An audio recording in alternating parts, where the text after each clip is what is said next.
Let me tell you, the rest of you, what you're going to be seeing here for a little bit, so you'll see what looks like to you a logging operation.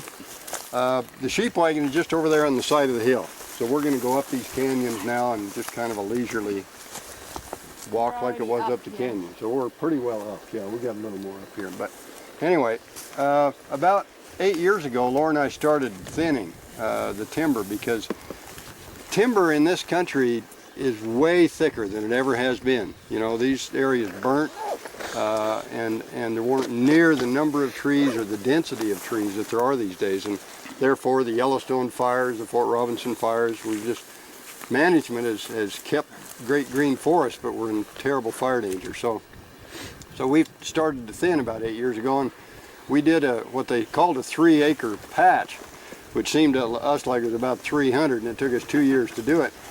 I thought, man, there's no way we're going to get all this ever thinned. And then the Forest Service, U.S. Forest Service, came along with a, if you remember the National Fire Bill a couple of years ago of $2 billion. Part of that went to the state for the state to administer thinning and timber stand improvement on private ground adjacent to national forests, and we are. So we leaped into the deal, and tell you how fast it happened. Last August, we heard that the money was available, and I just hadn't gone to see the guy. And a friend of ours, the same guy that did the cutting of the cottonwood log, stopped by the house one Sunday night and said, "Hey, I want to come out and thin your timber." He says, "I've talked to John Overstreet, the state forester, and there's money to do it." So I got home that night. He had told Laura that. So I got home, called him on the phone. I said, "Well, hell, let's get together with John." So that was Sunday night. I called John. The next morning we walked this whole place. That was Monday. Tuesday morning the chainsaws were running. Wow. So, you know. That's the federal government for you. Yeah, well, yeah, right, yeah. So we were humming. And so Phil started thinning clear over across the ridges. So this afternoon, for those of you who'd like to hike some more, we can get up on top of the bluffs and go and get some great views and look off the other side. But essentially, the reason for it was to reduce fuel loads. A lot of this dog hair stands where ponderosa pine gets too close together, and trying to take out trees that are too close, or some right behind you that probably should have, more of those should have come out. But a big thing is also reducing ladder fuels, or the fuels that if a fire gets in the grass, it gets up into the lower branches of the tree and then gets up into the crown. And so we haven't really reduced the total fire danger, we've just changed where the fire might occur. Rather than getting in the crowns, it'll be on the ground. Yeah. But at least there's a chance of controlling it. Until this melts away, and I'll show you when we get up here a ways, the stuff that Laura and I thinned about 8 years ago, it's nearly melted away. What we would like to do next, when it gets to about that stage, 3, 4, 5 years from now, start doing some little controlled burns. What do you mean melted away? Rotted away. Oh, sorry. okay. Is that when they pile it up in these piles? We've seen that up around Mount Rushmore. We prefer not to pile it. We've done what's called lop and scatter, knock it on the ground, get it 18 inches or no more from the ground so that it'll rot away. Okay. If you pile it and burn it, you're going to get invasive species, noxious weeds, Canada thistle mainly, and we just don't want to do that. The Forest Service, U.S. Forest Service, is piling and burning because Congress, in all their great knowledge of natural resources, has dictated that they want this problem solved in 2 years. It took us 120 years, folks, to get where we are today, and these stands getting too thick, and we're going to solve it in 2 years. Well, you can solve it if you pile it and burn it, and then you're going to, now instead of a fire problem, you got a noxious weed problem. So we've chosen not to do that.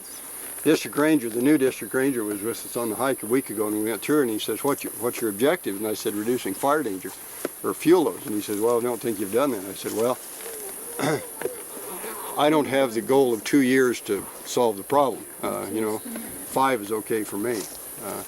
But he's undermined because Congress is telling him. At least along, say, a ridge line and make it a fire break and prune these. That's what I did, Dick. The thinner went along and did all the thinning, and then I came along the tops of the ridges and all these trails you'll see that we're on, and I opened the trails up, and I've got a big map back of the house, but there's probably 8 miles, I suppose, of trails in here that would be useful for fire breaks. Yeah. So, Why does piling and burn? How does piling and burning create a noxious weed problem? because you sterilize the soil and you got bare ground there for noxious weeds to get started. And weeds, you know, Canada thistle is a wind-borne seed, and so it's here. But if you get a good canopy or a ground cover like this, it's not going to get established. But if you got bare ground, it will. So, in nature, it would land here and it would melt away or it'd rot away. Anywhere to go. Yeah, yeah. So, watch as you go along. There is one difference. You're going to see a few things, like this tree right here. The ladder fuel should have been knocked off of this tree. Right.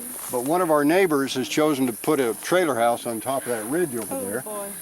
and looking right over here at the sheep wagon. So what we did in the thinning is to try to leave probably more density on this ridge right here as a visual barrier. So once we get away from this and get up in the hills, you're going to see where it really got opened up. I think it's beautiful. You know, I just feel safer. You know, I walk through there and I think, oh man, I feel good. Years past, I'd walk up here and I'd say, oh God, you know, if it ever starts, Katie, bar the door. You're not going to do anything. Has Bob Gartner giving you a seal of approval on this project? Yeah, he would, I'm sure. I did one in Rapid City where I was living. It was a disaster waiting to happen. Yeah. I worked 3 summers felling trees and thinning and pruning. And what do you think, Bob? Well, don't have it very good yet. No, not thick, not thin enough. In fact, the Rapid City Fire Department guys, I told the woman who owned the property, Yeah. call the fire department up and see if they have any ideas for anything more to do. And they thought it was great, but Yeah. Bob didn't. He wasn't up to his standard. Yeah, yeah. That's The guy he's talking about worked for the state of South Dakota. He's retired. He was a range management person up in Rapid City. Longtime good friend of both of ours. Well, how do you maintain it? Like, That's a good question. A person really needs to keep going through this about every 20 years. So we need another Yellowstone fire here pretty quick, so we'll get more billion-dollar deals. You know, just take a look at the immense. There's 150 acres of timber here. They say that a good thinner can do an acre a day. Well, I discovered I'm a real poor thinner. I was lucky to get a quarter acre a day. But this guy that did the thinning, Phil Young, works for the Natural Resource Conservation Service. He was doing damn near 2 acres a day. I mean, this guy is nails and has the right saws. And I mean, he's One man? one man. I mean, he's just one hand. And the tree goes on the ground, and he's just up the tree to the next tree. Guy, tough. Just like All right, that. here we go. You like it like that?